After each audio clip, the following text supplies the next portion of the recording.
ఎదగాలన్న తపన ఉంటే అవకాశాల కోసం ఎదురు చూడాల్సిన పని లేదు. ఉన్న చోటనే అవకాశాల్ని సృష్టించుకోవచ్చు. మరో 10 మందికి ఉపాధిని కల్పించవచ్చు. ఇలాంటి ఆలోచనలే విశాఖ యువకుణ్ణి కోటి రూపాయల వ్యాపారానికి యజమానిని చేశాయి. చొక్కా నలక్కుండా కాలర్ చిరక్కుండా పాడి పరిశ్రమలోనూ విజయం సాధించవచ్చని నిరూపించాడు.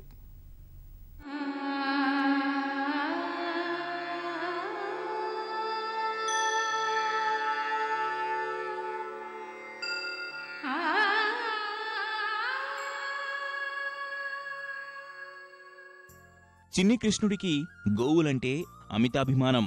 అలాంటి కన్నయ్యను పూజిస్తూ గోవులను సంరక్షించుకుంటూ పాడి పరిశ్రమలో అద్భుతాలు చేస్తున్నాడు విశాఖకు చెందిన సుబ్బరాజు వర్మ.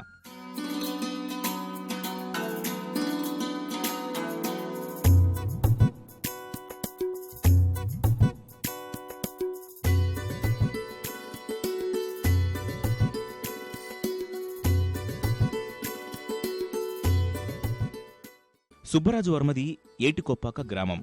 ఎంకాం వరకు చదివాడు. వ్యవసాయంపై మక్కువతో నగరానికి వెళ్లి ఉద్యోగం చేయడానికి ఆసక్తి చూపలేదు. కొందరు శ్రేయోభిలాషుల సూచనలతో పొలంలోనే చిన్న డైరీని ప్రారంభించాడు. 7 ఏళ్ల కిందట 4 ఆవులతో మొదలైన పాడి పరిశ్రమ ఇప్పుడు 290 ఆవులకు చేరింది.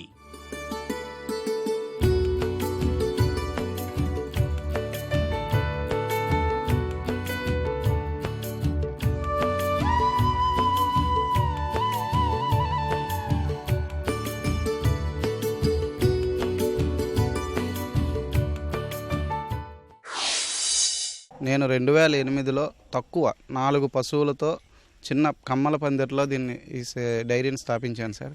ఇవాళ ఇక్కడ 200 పశువులుండి రోజుకి 800 లీటర్ల పాలు వస్తున్నాయంటే కావాల్సింది ఓపిక, వస్తున్న పరిజ్ఞానాన్ని ఉపయోగించుకోవడం. నాకు మా గురువుగారు నరసింహరావు ఒకటే చెప్పారు, నువ్వు ఒక 10 సంవత్సరాలు రాత్రి పగలు కష్టపడి ఒక దాన్ని సంస్థ కింద తీర్చిదిద్దితే తర్వాత అది జీవితాంతం నిన్ను పట్టుకుని ఉంటుంది అనేసి. నేను ఆ విషయంలో చాలా సంతోషంగా చెప్తున్నాను. ఈరోజు నేను చాలా హ్యాపీగా ఉన్నాను. 10 మంది కుర్రాళ్ళకి ఎంప్లాయ్మెంట్ ఇస్తున్నాను. నిత్యం పశుపోషణలో ఉండే రైతులే ఆశ్చర్యపోయేలా డైరీని నిర్వహిస్తున్నాడు సుబ్బరాజు వర్మ. డైరీ 10 ఎకరాల విస్తీర్ణంలో ఉండగా మరో 20 ఎకరాలు లీజుకు తీసుకుని గడ్డి పెంచుతున్నాడు. పొలంలోనే స్వయంగా దానా తయారు చేసి పశువులకు అందిస్తున్నాడు. తనతో పాటే 20 మందికి పైగా నిత్యం ఉపాధి కల్పిస్తున్నాడు.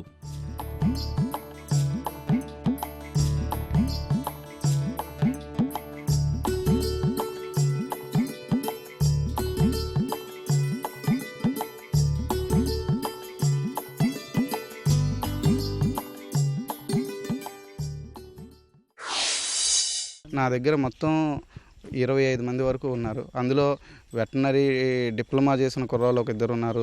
ప్రొఫెషనల్ స్టాఫ్ ఉన్నారు. ఒక 2 మిల్క్ వ్యాన్స్ ఉన్నాయి.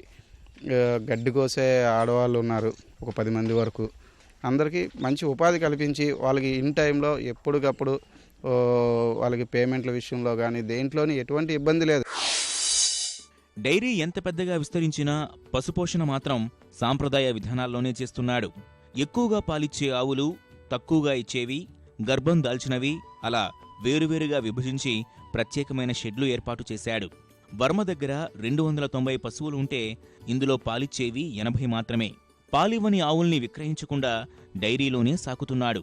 ప్రస్తుతం రోజుకు 800 లీటర్ల పాలు ఉత్పత్తి అవుతుండగా రోజుకు సగటున 30,000 రూపాయల వరకు వస్తున్నాయి.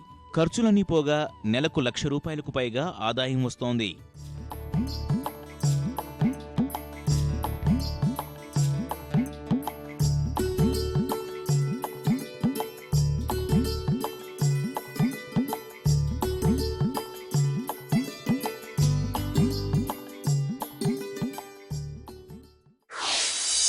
భూమిని నమ్ముకునేవారు చెడిపోరు అంటారు సార్. దానికి నేను 100% నమ్ముతాను. ఎందుకంటే ఈ 10 సంవత్సరాల్లోని నేను అంచెలంచెలుగా సంవత్సరంకి యావరేజ్ 100 లీటర్ల నుంచి ఈ సంవత్సరం యావరేజ్ 800 లీటర్లకు వచ్చామండి మేము. సుబ్బరాజు వర్మకు ఇతర వ్యాపారాలున్న ఆవుల మీద ప్రేమతో డైరీకే ఎక్కువ సమయాన్ని కేటాయిస్తున్నాడు. ఊర్లో ఇల్లున్నా కుటుంబాన్ని పొలంలోని డైరీ వద్దకే మార్చేశాడు. లక్షల రూపాయలు సంపాదించాలంటే సాఫ్ట్వేర్ ఉద్యోగాలే అవసరం లేదని నిరూపిస్తున్నాడు. కొత్తగా పాడి పరిశ్రమలోకి అడుగుపెట్టాలనుకునే యువతకు సలహాలు, సూచనలు ఇస్తున్నాడు.